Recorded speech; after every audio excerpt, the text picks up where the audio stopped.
আপনি কি কখনো রেললাইনের হুইসেল শুনে থমকে দাঁড়িয়েছেন?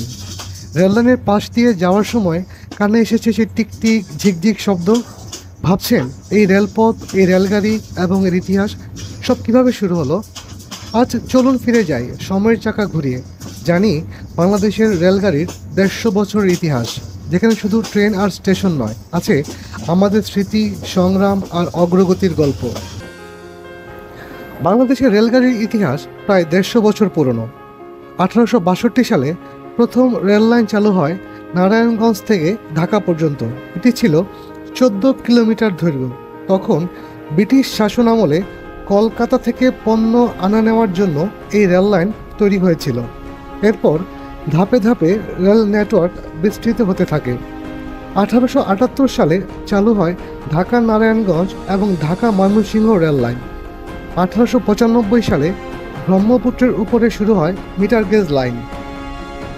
১৯৪৭ সালে দেশভাগের সময় পূর্ব বাংলায় প্রায় ২৬০৬ কিলোমিটার রেল লাইন ছিল, যা পাকিস্তানের পূর্বাঞ্চল রেল লাইন নামে পরিচিত।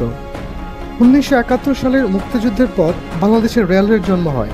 যুদ্ধের সময় রেলের অনেক ক্ষতি হয়েছিল, কিন্তু ধীরে ধীরে তা পুনর্গঠন করা হয়। আজ বাংলাদেশের রেলওয়ে দেশের উত্তর থেকে দক্ষিণ, পূর্ব থেকে পশ্চিম পর্যন্ত মানুষ ও পণ্য পরিবহনে গুরুত্বপূর্ণ ভূমিকা রাখছে। প্রায় ৩,০০০ কিলোমিটারের বেশি রেল লাইন, ৪০০টির বেশি রেল স্টেশন এবং নানা ধরনের ট্রেন, মেল, এক্সপ্রেস, ইন্টারসিটি, এমনকি সর্বাধুনিক পদ্মা সেতু দিয়ে দক্ষিণাঞ্চলেও সংযোগ তৈরি হয়েছে। বর্তমানে রেলওয়ে ডিজিটালাইজেশনের পথে হাঁটছে। ই টিকেট, নতুন engine, double line, project, metro rail সব মিলিয়ে বাংলাদেশের রেলওয়ের অগ্রগতি আমাদের গর্বের বিষয়। রেলগাড়ির শীষ বাজলেই এখনও অনেকের মন কেঁপে ওঠে, যেন ইতিহাসের এক টুকরো গল্প ফিরে আসে। বাংলাদেশের রেল শুধু পরিবহনের মাধ্যম নয়, এটি আমাদের ঐতিহ্য, স্মৃতি আর উন্নয়নের প্রতীক।